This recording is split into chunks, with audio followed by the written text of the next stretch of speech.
I got so much motherfucking design on right now. Break it down, bring it back, make it clap. I got 3 old thoughts, new block, where that thing. Bitches on my line, and you know. Assalamualaikum warahmatullahi wabarakatuh. Perkenalkan, nama saya Ludia Loka, NIM C1101231008. Saya dari Prodi Manajemen Sumber Daya Perairan, Fakultas Pertanian di Universitas Tanjung Pura. Saya di sini akan membahas sedikit tentang zona bentik. Ya, langsung saja. Pertama, definisi bentik. Zona bentik ini merupakan salah satu wilayah ekologi di suatu perairan yang terdiri dari dasar, yaitu dasar laut atau dasar danau yang termasuk permukaan sedimen dan lapisan di bawah permukaan. Di sini ada batas wilayah bentik. Yang pertama ada litoral. Litoral yaitu perairan laut yang dekat dengan pantai dengan kedalaman 1 sampai 2000 meter. Di sini juga ada sublitoral yaitu daerah pasang surut sampai kedalaman kurang lebih 20 meter. Di sini ada juga batial yaitu wilayah dasar perairan remang-remang sampai kedalaman kurang lebih 200 sampai 1000 meter. Ada abisal, lanjutan dari batial dengan kedalaman dari 1000 sampai dengan 6000 meter. Ada juga ini andal pelagik, lanjutan abisal dengan kedalaman lebih dari 6000 meter. Juga termasuk zona afotik karena tidak tembus cahaya matahari.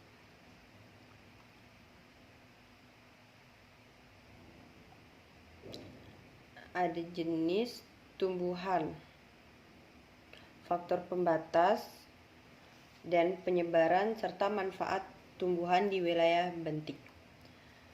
Bentos adalah sekelompok organisme yang hidup di lingkungan bentik, baik di atas maupun di dalam dasar laut. Hal ini mencangkup biota yang menempel merayap di dasar laut. Kelompok biota ini melakukan aktivitas tersebut sesuai dengan cara hidup dari masing-masing spesiesnya.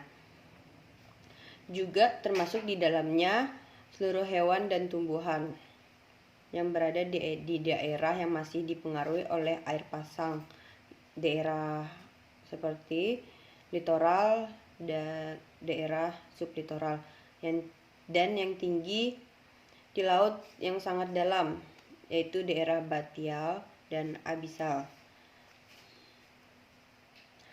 Ada juga beberapa jenis organisme yang termasuk bentos, antara lain adalah dari kelompok protozoa, Copepoda, Pelagipoda, Gasteropoda, Intexta, dan lintah.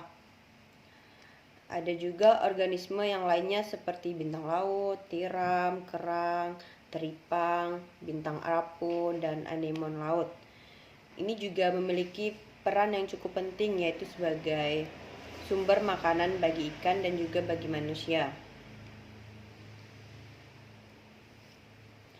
Keberadaan hewan bentos pada suatu perairan sangat dipengaruhi oleh berbagai faktor. Faktor lingkungan sebagai faktor pembatas baik biotik maupun abiotik.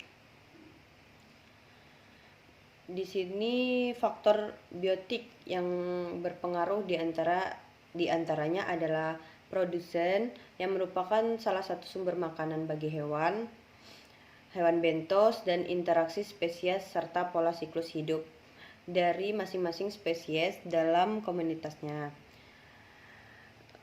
Faktor abiotik juga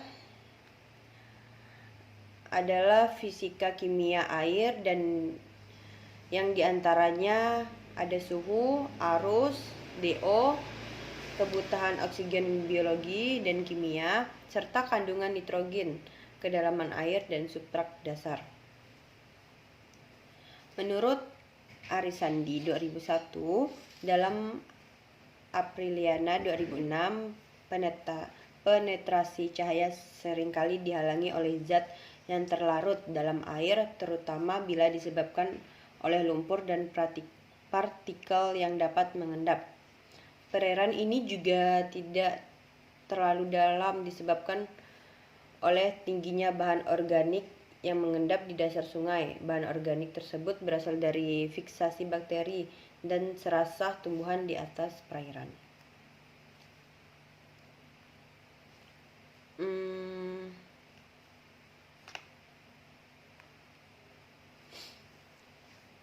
Pendataan terlarut yang tinggi akan menimbulkan kekeruhan yang dapat mengakibatkan sebagai berikut. Yang pertama ada menurunnya oksigen terlarut atau DO dalam badan air, yang selanjutnya mengganggu suplai oksigen bagi organisme air termasuk bentos.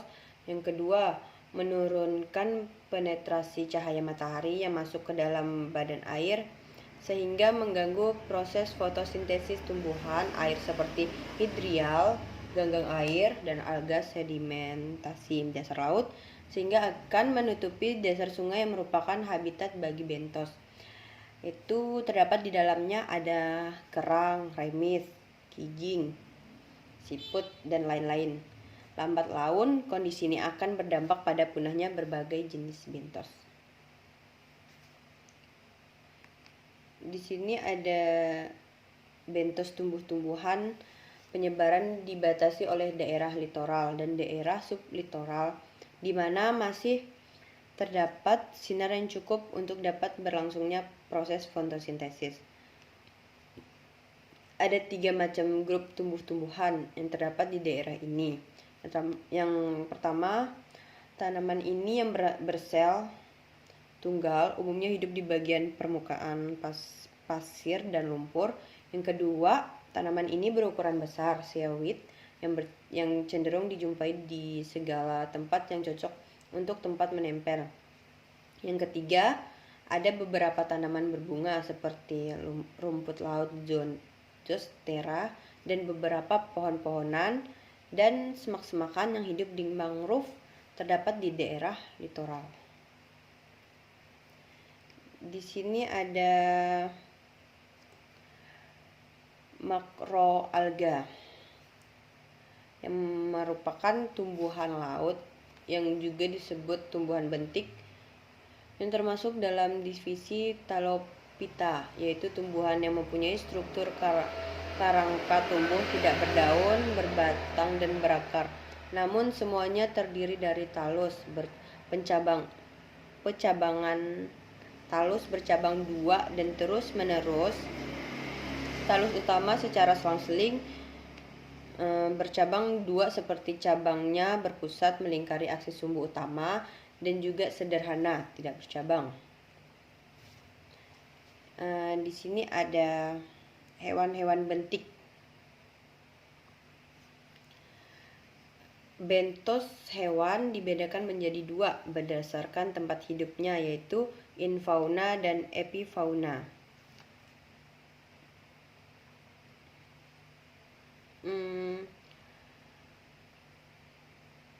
Infauna itu sendiri adalah hewan yang hidup dengan cara menggali lubang pada dasar laut. Contohnya ada cacing, tiram, mencoma, dan remis. Sedangkan epifauna adalah hewan yang hidupnya di atas permukaan dasar laut. Contohnya kepiting, siput laut, dan bintang laut. Selain itu, bentos hewan dibedakan menjadi 3 berdasarkan ukurannya, yaitu mikrofauna, meofauna, dan makrofauna.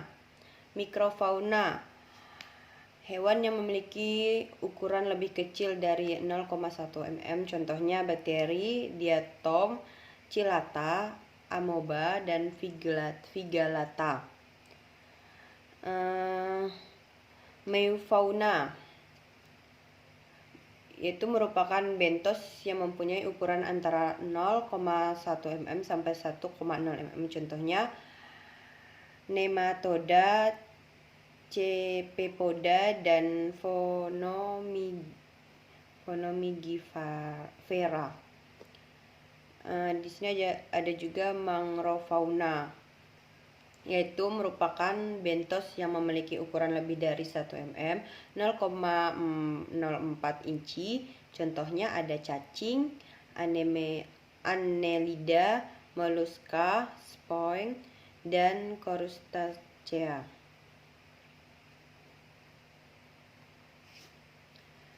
Yang termasuk hewan filum Arthropoda adalah jenis udang, jenis kepiting, dan jenis teritip. Sebagai contohnya yang ada di gambar ini, ada juga kelas Echinoidae. Kelas ini mencakup jenis-jenis bulu babi, bulu giant, mangis-mangis, dan dolar pasir. Seperti yang digambar juga. Di sini juga ada kelas Gastropoda, yaitu merayap menggunakan kaki yang berada di bawah perutnya. Ada yang bercangkang eksternal, internal, maupun tidak bercangkang. Jenis-jenis siput dan keong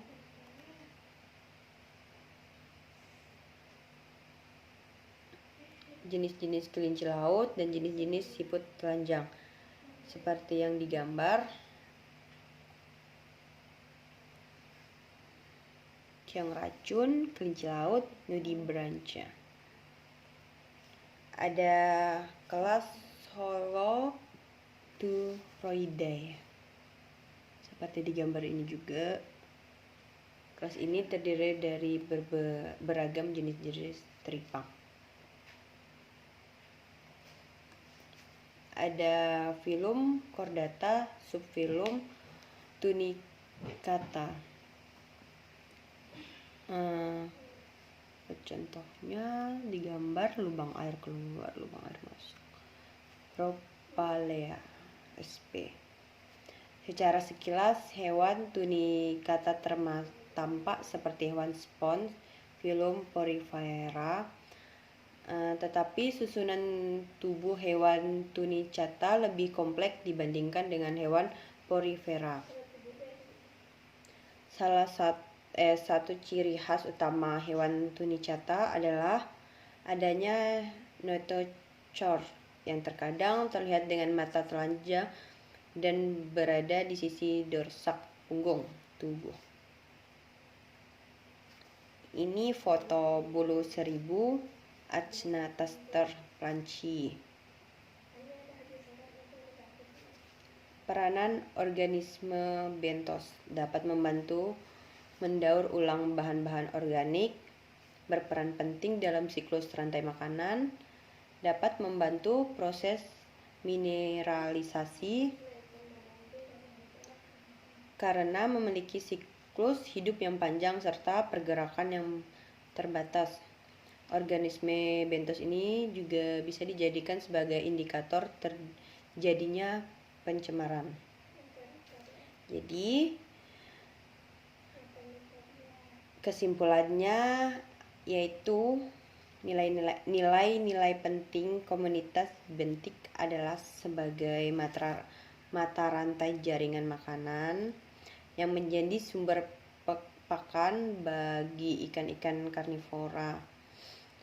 Karena cahaya tidak dapat menembus wilayah bentik, maka organisme yang tinggi di lingkungan tersebut mendapatkan energi dari bahan-bahan organik yang turun dari zona yang lebih tinggi, atau bisa dikatakan bahwa rantai makanan organisme bentik ini ditopang oleh benda mati atau membusuk yang melayang dari zona yang lebih tinggi. Sumber utama makanan organisme bentos ini adalah ganggang serta limpasan organik dari tanah. Sekian presentasi dari saya. Mohon maaf apabila ada salah kata atau penyampaian yang kurang jelas, mohon dimaafkan. Sekian, terima kasih. Wabillahi taufiq wal hidayah. Wassalamualaikum warahmatullahi wabarakatuh.